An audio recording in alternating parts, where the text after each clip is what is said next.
കങ്കണയെ ചണ്ഡീഗഡ് വിമാനത്താവളത്തിൽ വെച്ച് കരണത്തടിച്ച CISF ഉദ്യോഗസ്ഥ കുൽവീന്ദർ കൗറിനെ അറസ്റ്റ് ചെയ്തു. കർഷകരെ അപകീർത്തിപ്പെടുത്തിയ പ്രസ്താവന നടത്തിയതിനാലാണ് കങ്കണയെ മർദ്ദിച്ചതെന്നാണ് കുൽവീന്ദറിന്റെ വിശദീകരണം. കുൽവീന്ദർ കൗറിന്റെ സഹോദരൻ കിസാൻ മസ്ദൂർ സംഘർഷ് കമ്മിറ്റിയുടെ ഓർഗനൈസിംഗ് സെക്രട്ടറിയാണ്. വാർത്തയിലേക്ക്.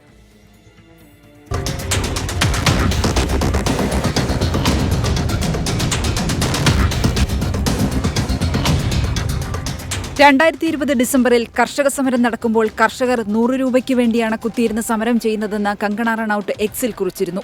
പിന്നാലെ കർഷകരെന്ന പേരിൽ സമരം ചെയ്യുന്നവർ ഭീകരവാദികളാണെന്നും കങ്കണ പോസ്റ്റിട്ടു. പോസ്റ്റുകൾ വിവാദമായതിനെ തുടർന്ന് കങ്കണ നിരുപാധികം മാപ്പു പറയണമെന്ന് ഡൽഹി ഗുരുദ്വാര കമ്മിറ്റി ആവശ്യപ്പെട്ടതിനെ തുടർന്ന് കങ്കണ പോസ്റ്റുകൾ നീക്കം ചെയ്തിരുന്നു. ലോക്സഭാ തെരഞ്ഞെടുപ്പിൽ ഹിമാചൽ പ്രദേശിലെ മണ്ഡിയിൽ നിന്നും കോൺഗ്രസ് നേതാവായ വിക്രമാദിത്യ സിംഗിനെ പരാജയപ്പെടുത്തി കന്നി വിജയം നേടിയ കങ്കണ റണൌട്ട് ഡൽഹിയിലേക്ക് പോകുന്നതിനായി ചണ്ഡീഗഡ് വിമാനത്താവളത്തിലെത്തിയപ്പോഴാണ് CISF ഉദ്യോഗസ്ഥയായ കുൽവീന്ദർ കൗർ തന്റെ മുഖത്തടിച്ചുവെന്ന് ആരോപിച്ചത്. തുടർന്ന് പഞ്ചാബ് കപൂർത്തല സ്വദേശിയായ കുൽവീന്ദറിനെ സസ്പെൻഡ് ചെയ്തു. അന്വേഷണവും പ്രഖ്യാപിച്ചു. സംഭവത്തെക്കുറിച്ച് ആഭ്യന്തര മന്ത്രാലയത്തിൽ പരാതി നൽകുമെന്ന് കങ്കണ വ്യക്തമാക്കി.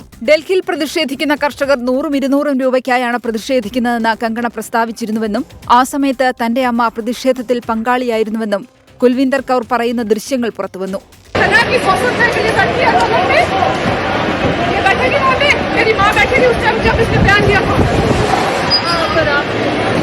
കുൽവീന്ദറിന്റെ സഹോദരനായ ഷേർ സിംഗ് കിസാൻ മസ്ദൂർ സംഘർഷ് കമ്മിറ്റിയുടെ ഓർഗനൈസേഷൻ സെക്രട്ടറിയാണെന്ന റിപ്പോർട്ടുകളും പുറത്തുവന്നിട്ടുണ്ട്. പഞ്ചാബിലെ സുൽത്താൻപൂർ ലോധിയിൽ നിന്നുള്ള കുൽവീന്ദർ കൗർ 2 വർഷമായി ചണ്ഡീഗഡ് വിമാനത്താവളത്തിലാണ് ജോലി ചെയ്യുന്നത്. അതിനിടെ കങ്കണയുടെ സംഘത്തിലുള്ള ഒരാൾ വനിതാ സംഘാംഗത്തെ മർദ്ദിക്കുന്ന ദൃശ്യങ്ങളും പുറത്തുവന്നിട്ടുണ്ട്. Research desk 24.